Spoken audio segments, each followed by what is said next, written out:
I'm Bonnie Knight from Mason County, and I wear several hats with regard to tourism. Hi, Jean. Saw her Tuesday. On multiple levels, I think this is incredibly important, what you're doing. First off, I work for the Port of Allen. I'm the executive director in a rural area, and one of the things that is, I think, important, if you don't know it, and most people don't, of the 76 ports in the state of Washington, at least 56 recognize tourism as an industry, and they depend on it in the rural areas. We really don't have anything else. We can't bring Walmarts out there. We have to depend on it. In Mason County, they luckily do that very well, but we need to grow that industry, and I think contacting your local port district, and most of you are in a port district, that's a contact I would make right off. She's right there with Jane. The second, I'm also with the Allen Community Association, and we are working very hard on trying to get our town branded, and you'll love it, we're going to brand it, and trying to build festivals, and that's very difficult from a grassroots level. We're looking at the top and trying to figure out how to do it. We've worked some with George Sharp. He's a great resource, and if there's any way that one of the nice hotel people or somebody could like host just small training things for people who have no idea what they're doing, really, and we cannot afford $25,000 for destination development to come do it for our towns. That would be just a huge resource. And then personally, I also happen to own a business renting kayaks, and I'm trying to build a little hotel. One of the biggest things that our town, as well as the individual businesses, are looking at, you try to get a loan from SBA and say, yeah, it's for hospitality industry. I literally went into a bank, my husband and I did, and we've been trying to fund this small boutique hotel. We've got 40% equity, and they said, gee, we could loan you $500,000 for a boat today. You got good enough credit. But we can't really give you enough to build this small boutique hotel, even though, you know, all the pieces are there. That's very frustrating. SBA has money. These people can't get it. And also, we're trying to build a stage in our town, and there again, they look at it and they go, yeah, well, it's... They don't really recognize the importance of tourism in the hospitality industry. They don't really recognize that it's one of the major things we can do in rural areas. And Bonnie, I think that the alliance is what's going to help do that, because back to my mom, who doesn't know what I do, neither do the bankers, and so I think that is a component. But we have to get there first as an alliance before we can address your concern as far as that's really. But we hope you get involved to help craft that so that the message is the right one when we go to the. I'd like to volunteer. So, but my last thing I got to tell you, we're branding ourselves as the gooey duck capital of the world. June 4th, Allen. You can only imagine the T-shirts. Ron, you had a comment? Yep. And then we're going to go over here. We've experienced some of those same issues with getting money for businesses, short-term loans, bridge gap loans, etc. I would submit to you that you're in that triage mode right now. What you want to do is get this thing established and then focus on marketing. But if you have a trade organization that's viable, and I say 500 members for a state of your size, we're 950 total members, but there's a reason for that. We are the largest trade organization, 1,100 members. Texas only has 950. So you have great opportunity and some real energy here. But my point is, stay focused on what you're trying to do with the marketing piece first, and then as a trade association, if you stay viable, then you can address and lobby and work with your legislature to maybe get some laws passed that, specifically geared towards small businesses and tourism to help them. And we have about 5 minutes left. We're going to go here and a couple more questions. Make sure, please, that the remaining time that we do focus on that. You are all born salespeople. You do an amazing job. But we want to make sure that the questions that we have left are related to the commission, the board, and how they're going to get it done or how you're going to help. So make sure that that's what we spend the last 5 minutes on, please. Sir? Hi, my name is Richard Taylor. I'm a state employee who's still working. And I just want to point out something. Keep in mind that the public funding, the state funding, is leaving, but there are still people working for the state, and I think you need to turn the relationship around.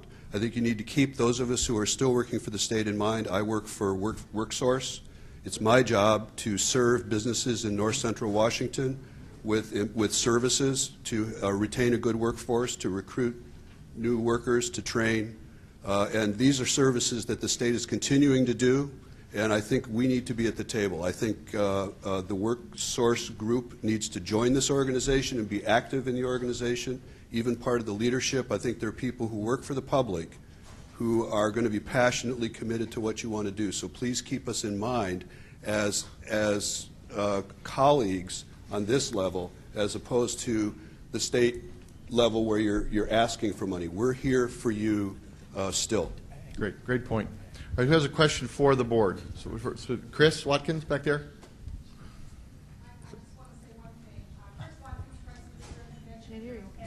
I think one of the best things that we can do walking out this door this morning, this afternoon, is come out a unified industry with WTA, and I'd like to have everyone in this room pay their $25 and $2,500. No, you were right the first time. We did. We wrote our $2,500. But that is the best thing you can do, is to be a large number. I'm very proud of this industry for stepping forward rather than whine and complain that, my gosh, we didn't get funded. Well, let's walk out of here in strong numbers and write that check and become a member of WTA. That is the best thing you could do this morning. Tammy wanted me to paraphrase the questions for the other room, and it's been hard, but that one's easy. Please spend $2,500 today. So that was easy. So 2 more questions is all we really have. So Becky's been kind of eyeing me. Thank you. I'm Becky Bogart, and I work with the WSDMOs.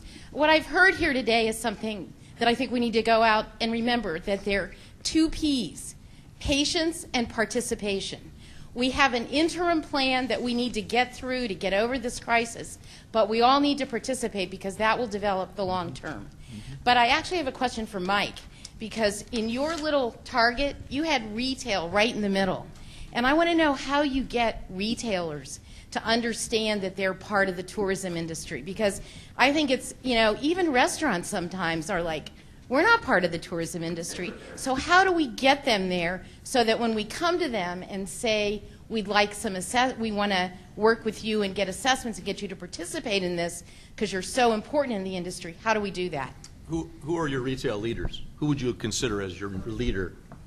Probably the Nordstroms. Great. Start there. Start there. Yeah. You want to go to them and explain what you're trying to do.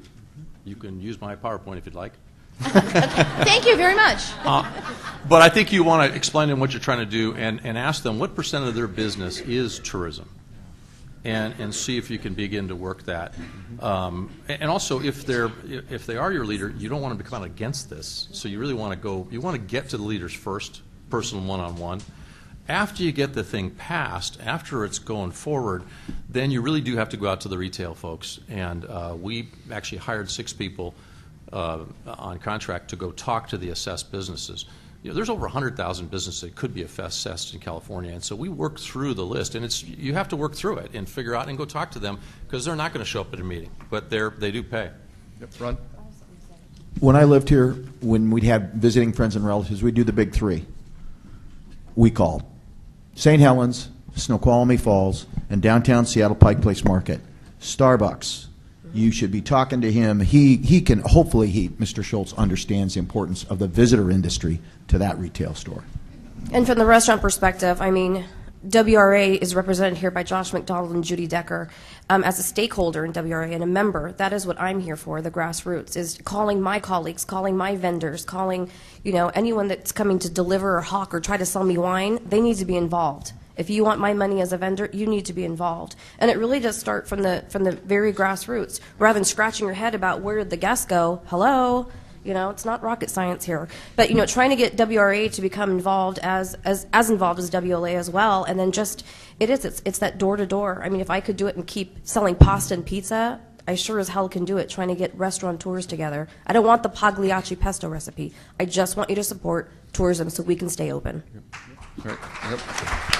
All right, we're going to ask them to stay around to ask some questions. I get asked the last question. It's my prerogative. I'm up here.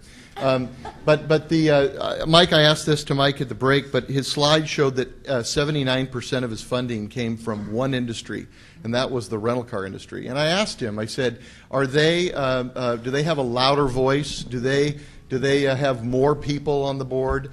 And how does that work? Are they directing where it goes because they're paying 80% of it?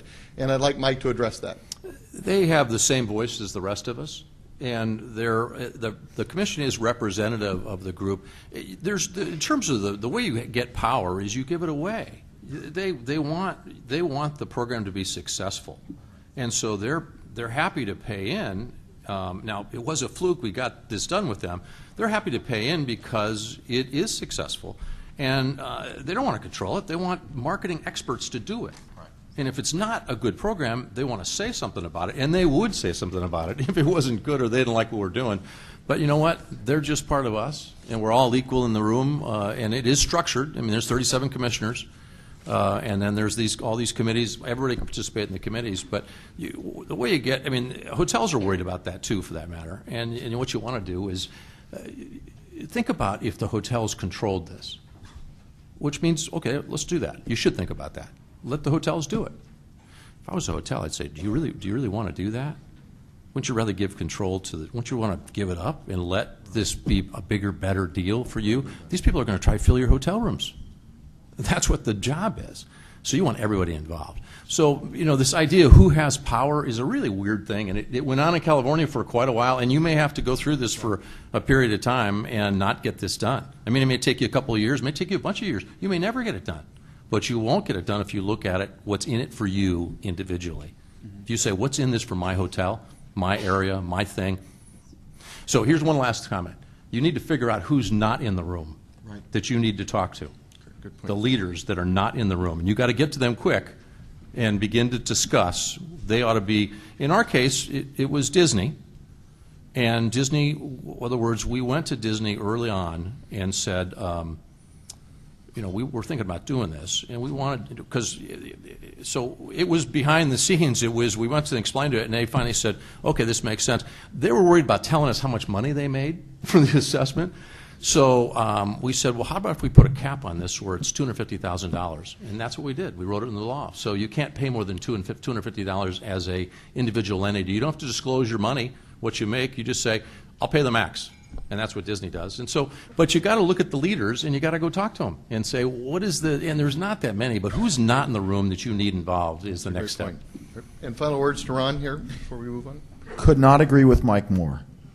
And I'll give you the best example that I can, and that is, out of our 1.6 million visitors in the summer, 50% come from one source, the cruise industry. Okay, and there are the folks at the small end, those 65% of our businesses that are 50 employees or less, that are overly concerned, in my humble opinion, that the 700-pound monster is going to control everything. But at the end of the day, it's much better to have them in the room than outside. One of my mentors, Dave Palmer from Alaska Airlines, said, keep your friends close, but your enemies closer. And in fact, they're not our enemy because they promote the destination more than we can. But there's this perception that they're going to take my business. And I would agree completely with Mike. You need to be in unity, and you need to have them at the table and hopefully understand that they ultimately want the same thing you do. They want more visitors to come to Alaska. And let's fight over who and where they go after they decide to come there. Great. Thank you.